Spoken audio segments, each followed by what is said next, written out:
If you're seeing this video, that means I bought the bike, and that also means that this is a new bike day video. I've been really interested in trying a bike like this for a really long time, but it might not be the bike that you would think I would buy, so let's hope that we get the bike, fingers crossed, and I'll show you what I got. So I got the bike, it's on the back, and I cannot wait to show you guys what I got. It is like far exceeding expectations. They were super kind. They just wanted the bike to go to somebody that was really going to enjoy it. So I made sure, to tell them I'm obviously going to really enjoy this bike because I'm going to really enjoy this bike because it is absolutely amazing. So excited to show you guys what I got. All right, guys, so we're back home with the bike, and this is it. A 2018 Chromag Wideangle in size medium. Dude, this thing is, oh my God. It far exceeds my expectations of what I thought I was going to go look at.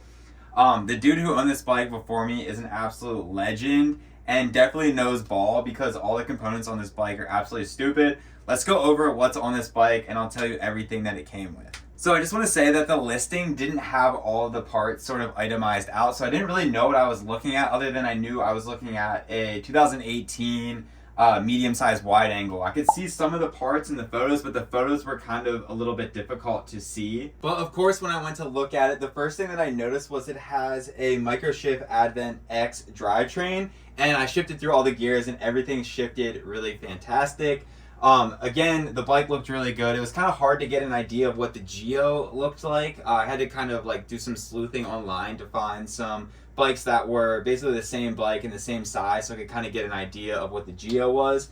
Because the pictures that were posted were actually taken with like a wide angle camera, so it was a little bit kind of difficult for me to get an idea of what the geo was, but I think the geo on this is absolutely phenomenal. You'll notice it does not have a dropper post, so we'll have to sort something out for that, but not really a big deal.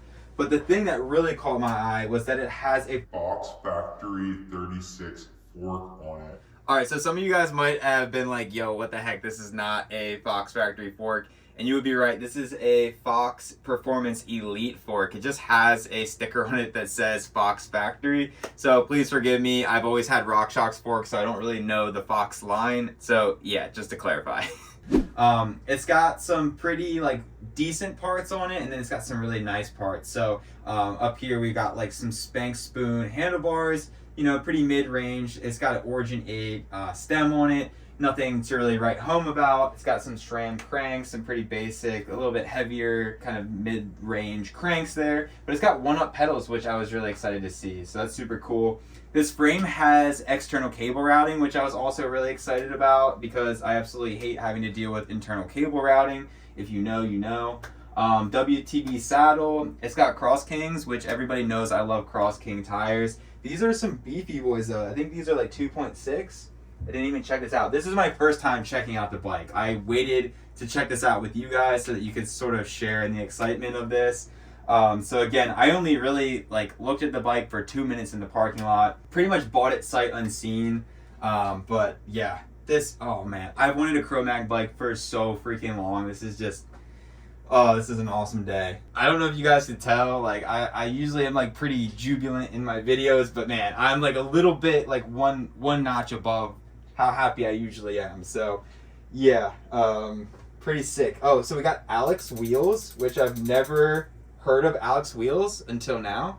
But these are 35 MD or MD 35, which I'm imagining that means that the internal width is 35 millimeters, which is a little bit on the wider side here. Again, I didn't even get to how wide these tires are here. What size are these? Yep, 2.6. So these are 2.6s, and you will notice that this rear tire is flat.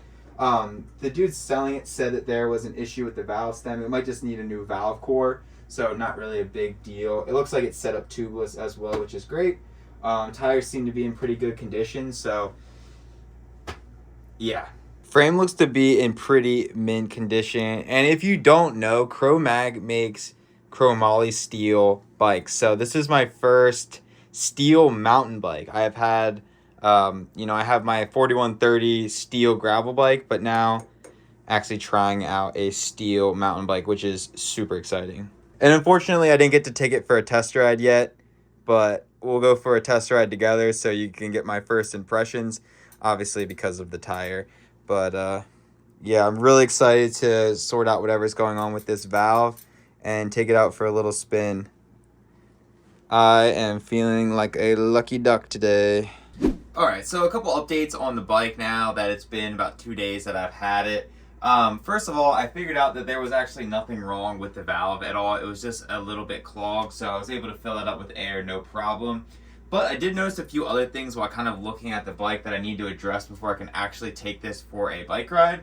The first order of business is this chain has like a ridiculous amount of slack, so I need to shorten the chain here. I also need to set up the fork as well. So to do that, I also want to take off this fender. Not that I really need to do that to set up the fork, but I just really don't like front fenders. They're just not really the vibe for me, so I'm going to take that off. This chain is super gunked up, so before I do any kind of chain work, I definitely want to clean this thing. So I think we'll take it outside and clean it up first. I just watched the video back and I realized that me and the bike are matching. I didn't even try that, I swear.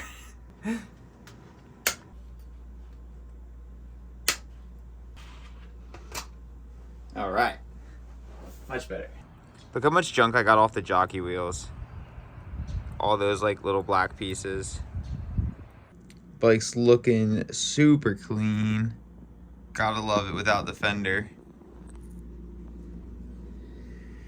It's always nice getting free grease freckles whenever you clean a drivetrain. So a lot of times when you take the chain off of a bike, the master link is a single use master link, but this one right here, the code on it has an R at the end, which I looked up online stands for reusable. So I should be able to take this master link off and clean the chain as well, since this chain definitely makes a little bit of grinding noise. You kind of hear it. So we're gonna take it off, clean it up really good, and then size it. So to remove the master link, you can use something like this. This is the MLP-1.2 from Park Tool, and you basically just put it into here and squeeze it. But if you don't have this tool, you can also just use a piece of string. So I'll demonstrate how to do that. Just thread it through one side, basically on either end of the master link. Get it looking like this, and then you essentially just cross it and pull, and it breaks the link there. Then you can take it apart. So to clean the chain, you can use a brush like this from Park Tool, or you can just use some toothbrushes. I'm gonna sort of create a chain cleaner by taping these two toothbrushes together like this. And then this is what I like to use to clean chains, any basic greasy part that you would have, say you were cleaning like a headset, or if you were just cleaning dirty, grimy bolts. This takes off the grease, but then also leaves a layer of lubricant, which is really nice. It's kind of different than WD-40 in that regard, because WD-40 just basically removes all the grease, but it kind of leaves it dry. This actually lubricates it back up. So I just rinsed this off outside with the hose. Sometimes when you use the MO94, it removes the grease and gunk, but it still just kind of like hangs out inside of the rollers and inside of the chain links. So blasting it with some water kind of gets all of that out. Now, of course, you're gonna have to re-lube this again once you put it on the bike, because you can't have a chain without any lubricant. So to size the chain on this particular drivetrain, we're gonna wanna take the chain and wrap it around the biggest cog in the rear and wrap it around the front chain ring. So once you get it around the biggest gear in the back and the front chain ring, you're gonna wanna line up the two inner links, which are ones that look like this. They have the end that can receive the master link. So you see I got the inner link there and inner link there. And then for this Microship Advent X, we're gonna wanna add one inner chain link. So that's gonna put us down to this one right here. And then we'll take our chain tool, and we're just gonna pop the pin right through. And now, as you can see, we have two inner links that can combine together with the master link. So now that we got the chain size properly, we need to route it through the derailleur the correct way. All right, and then all you gotta do is just reconnect the master link. Maybe if we turn off the clutch, that would be a little bit easier as well. Okay, so now the derailleur is not fighting us as much. Okay, so you hear it locking into place, and then you'll pull on it, and it'll snap outward, and then it'll be locked in.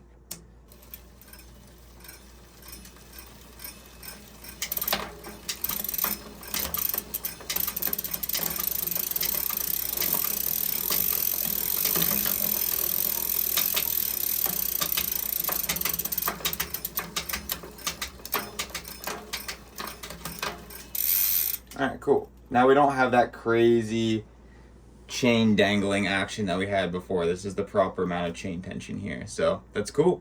Looks good. And then don't forget to, since we wash the chain off with water, we're gonna need to put lubricant back on this. Gonna put some rock and roll. Now we can actually backpedal the chain without it binding up, which is a sign of the chain being properly sized.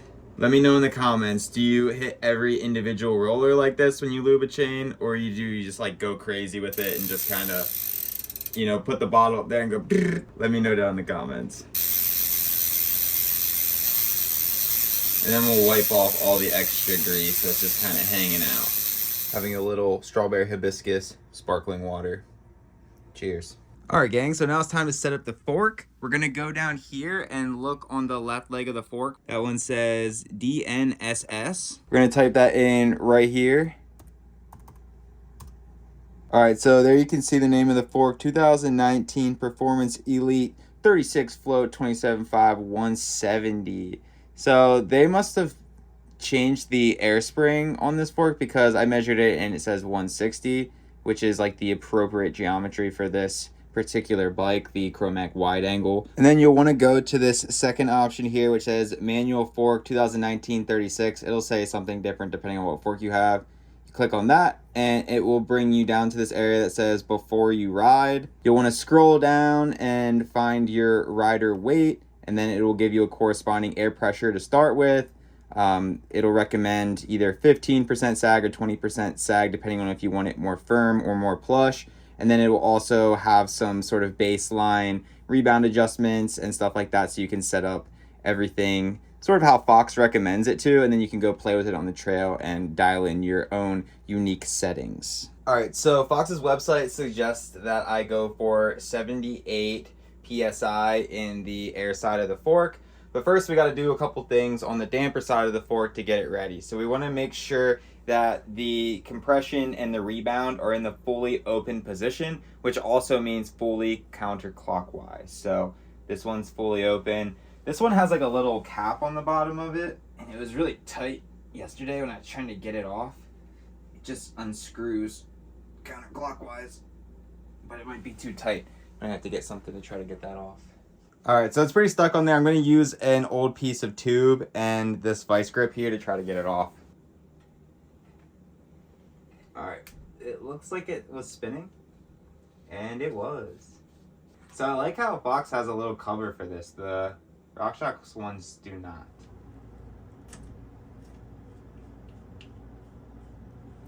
All right, and it said 78 on the website is what we're shooting for here. So carefully thread this onto here. We're almost at 78 right now. Wow.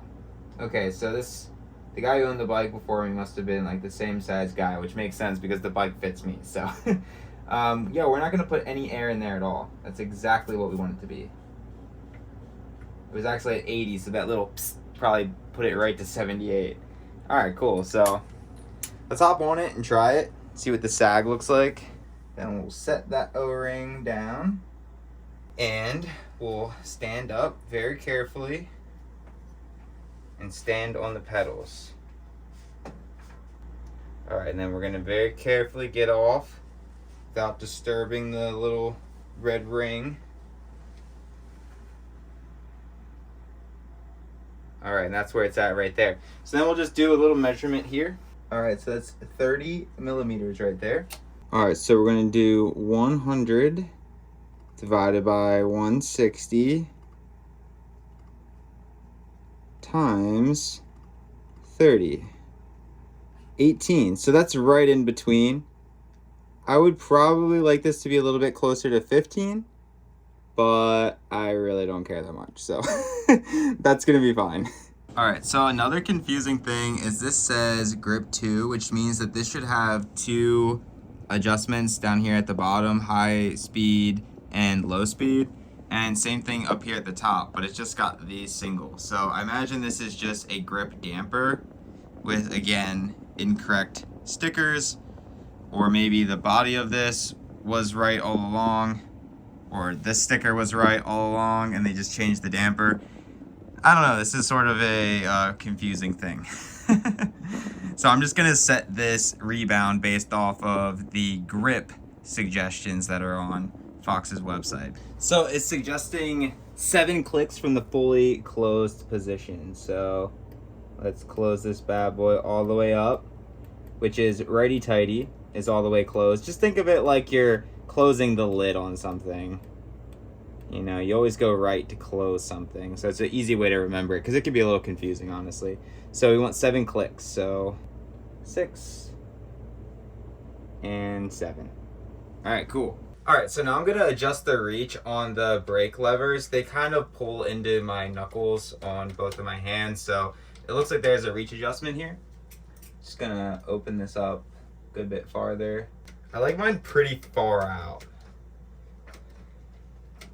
That feels pretty good to me, brother. The right one always seems to be a little bit more in need of a bleed than the left one, at least on all of my bikes. That feels pretty good. Definitely rideable. I'll need to get a bleed kit because I need to bleed Katie's brakes on her bike eventually anyway. She has Shimano's on hers. These are Shimano. I don't really know anything else about these brakes. These are BLMT 401s. Again, it's kind of like Fox. I don't really know much about Shimano. Like, I don't know all the different tiers as well as the SRAM stuff. So it's cool to learn that stuff, though. This bike has all new stuff. I'm basically completely unfamiliar with everything on this bike. The drivetrain, the brand of bike itself. I've never had a Chromag bike. I had a Fox fork, actually, admittedly, on my first full suspension bike, but that was like 5 years ago. It was a Fox Rhythm fork. I liked it though too. I really did like it. I just feel like I started getting all RockShox stuff, so I just kind of kept going that way and continued to want to buy the RockShox stuff. But yeah, nothing wrong with Fox, nothing wrong with Shimano. I'm down for it all, you know? Bikes is bikes.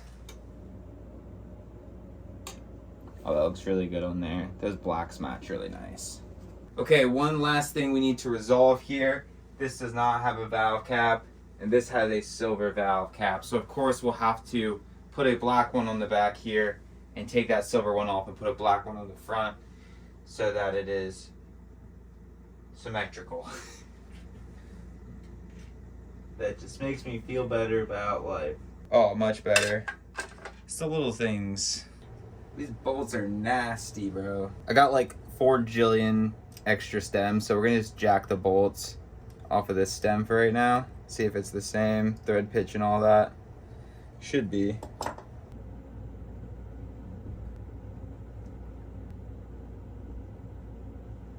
Yeah, those look identical. As far as I can tell, that should thread right up in there. No problem.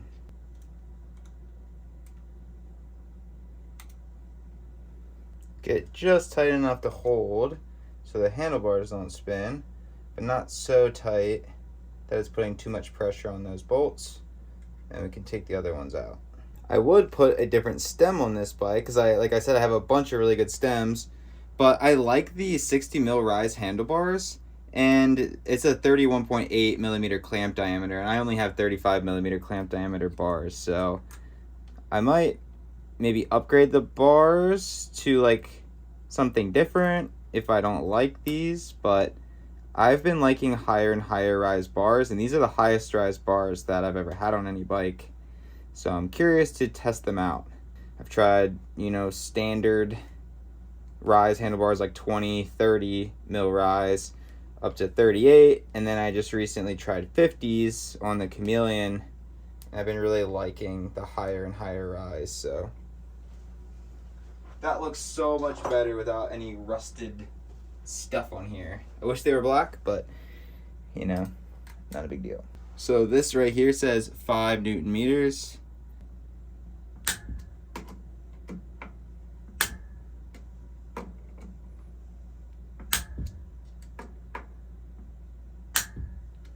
Cool, and then we'll check these bolts back here. Good. And good. Sweet. Make sure the pedals are on tight. Cool. And check the crank bolts, just make sure they're not like loose. You don't really have to take a torque wrench around to every single bolt. You just kind of want to have a ballpark idea of what the torque is, and then just make sure the bolt isn't like completely loose. Because if you torque it every time, sometimes you're actually over torquing it by even getting it to the point where it clicks. So you don't want to just be constantly, you know, torquing everything. You just kind of want to go over, get a feel of things. Like, does this feel normal? You know, does this bolt feel overly loose? Like, you'll know, trust me. If you work on bikes long enough, you'll just know when something feels loose. I cannot wait to ride it. This snow that we got about, it seems like forever ago, has just been so freaking annoying. If you live in Pennsylvania, Maryland, anywhere around, basically anywhere in the north in the United States, I guarantee that you know exactly what I'm talking about. We got this like unicorn snow that never happens. Well, I mean, it snows, but it never stays around for this long. It usually melts. The temperatures kind of fluctuate, go up and down. But this snow has just been staying put. But as soon as that all melts, and as soon as the trails then dry out from all the melted snow, gonna be taking this for a ride. It's finally nice enough out to take this baby for a test ride, so let's see how she does.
Sick. I'm so thankful I was able to get this bike out for a ride today. It rides really great so far, and I think the biggest takeaway between this bike and the other bikes that I've ridden that are carbon and aluminum is that this bike just has more of a supple feel in the rear, and that's kind of what I expected. I feel like the bike fits really well. I feel like it feels really good. I took it off some drops, rode it on some kind of tech, some flow, a bunch of different stuff. So far I'm really happy with it. There are definitely a few upgrades that I already have in mind. So if you want to see those, be sure to subscribe because I'm going to be making a playlist about this bike, kind of like I do with all of my bikes. So if you're interested in seeing that, be sure to subscribe. Be sure to like the video if you enjoyed this and had fun doing this with me, kind of getting this new bike. It's always a fun experience. So be sure to like the video and we'll catch you guys in the next one.